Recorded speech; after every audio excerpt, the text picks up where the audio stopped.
Okay, so let's move ahead with perspective basics and how I prefer to sketch whenever I sketch in perspective. You can read about the normal way, I guess, to sketch in perspective. You can find that everywhere in every single sketching book, on every video on YouTube. That if you search perspective sketching, you're gonna get this this version right here, where you have a horizon line, and you make a grid line, something like this, right? And then once you have all these lines set in place, you can start by sketching your cube here, for example. To me, I mean, don't get me wrong, this probably works great if you're just starting out with sketching. Then it's probably, I mean, it is probably the best way to start like this. If you're just starting out with sketching and learning the basics of perspective sketching.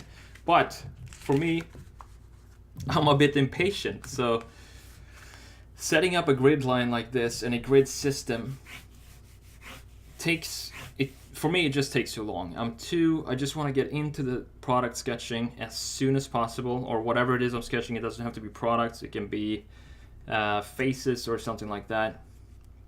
And how I do that, so here's the version how I do it. So you want to start by thinking of, first of all, what is it that you're going to sketch. Get that clear. That's the first step. Let's say I want to sketch a coffee cup. Okay, I have one here on my desk and it just popped up in my head. So we want to first try to think of it as a silhouette or an outline. What are the main features of a coffee cup? And I almost every single time I start with an ellipse. I don't know why, it just works. Ellipses are easy to mold once you get them down, once you get the proportions down. So let's start with an egg like this. It doesn't have to be perfect at all whatsoever. And if we want this in perspective, we want to put out some guidelines for us that will help us to realize where things are going to go, like the handle and so on. So I'm going to make another ellipse here. Now we start to see what kind of perspective this is. It's tilted slightly from the top, so we can look into the cup a little bit. This is inside of the cup. So what does that mean? If we go down here to the base, it means that this silhouette right here should be slightly wider than this one, because it's in perspective, right? So if we go, I can show you what I mean by doing. So we go larger and larger and all the way to the bottom.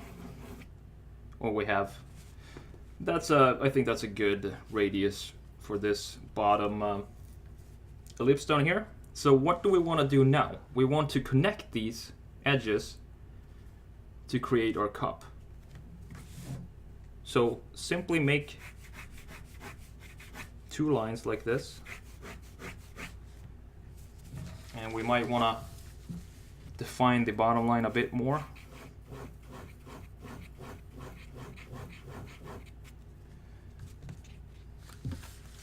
Looks a bit messy, but that's totally fine. And add some thickness to it. I do that by adding a second ellipse on the inside here.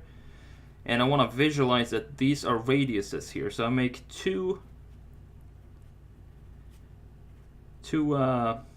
curves like this, just to visualize that these edges are not sharp. They have radiuses on them.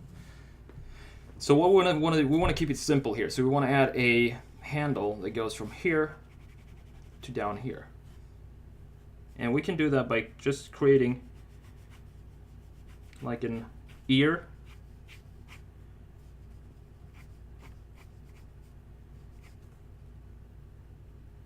And add some thickness to it. So this is the edge. I'm sketching the edge of my handle now.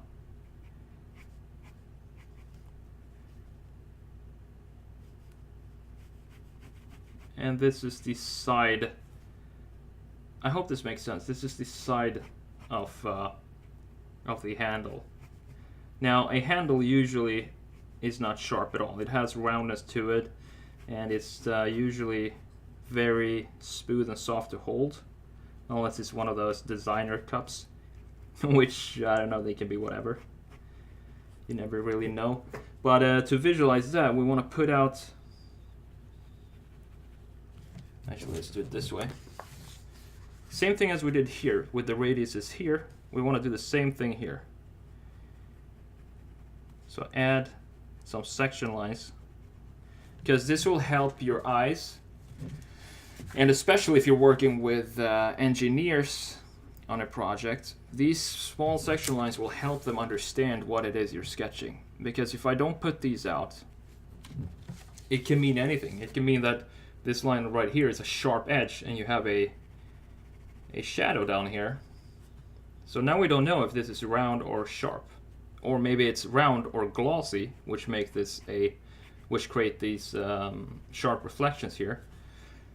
But we want for ourselves, or for everybody that's looking at this, we want them to know that this is a round handle or grip. And from here we can start to, if we want, we can go into shading.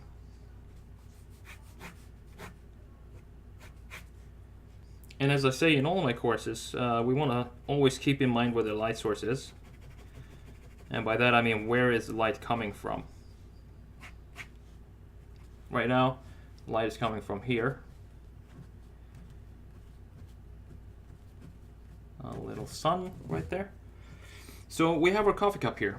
So what if we want to sketch one of these cubes in perspective, but we don't want to set up a grid line? We're going to talk about that next.